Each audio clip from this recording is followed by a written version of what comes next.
Into the history of the mob and the complex story of Jim Traficant is shooting up the ranks, currently top 10 in the world. The man behind that podcast sat down with our Corey McCray. Corey, what did he tell you?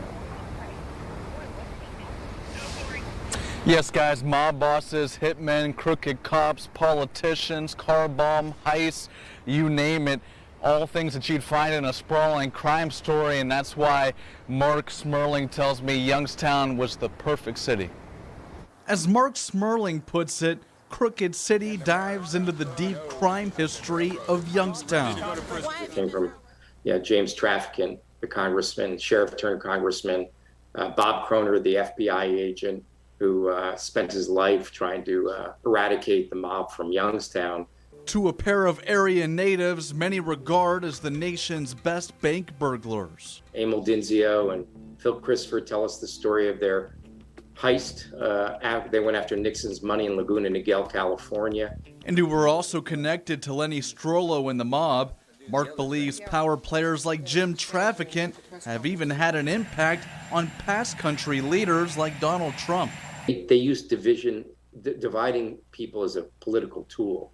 You know, they really fed to the anger of blue-collar workers who had lost their jobs. I asked Marc whether he thinks the rich crime history will hinder the city's recent efforts to move forward. You know, they've got to find a way to renovate and rejuvenate the city, and I think that's through young people.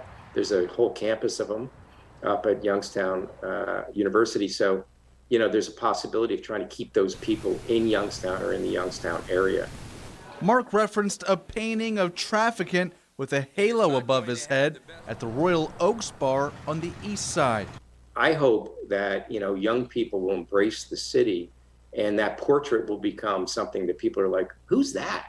You know, and we can kind of leave this idea behind that Youngstown is a corrupt place where everybody has to pay to play. With more local news, I'm Corey McCray. And there's much more that Smerling discusses on his new podcast. You can listen to our own 21 News podcast with him up on our app under the News tab, and his plans for future episodes on the history of crime in Youngstown. It was once a hidden lake in a West Side Youngstown.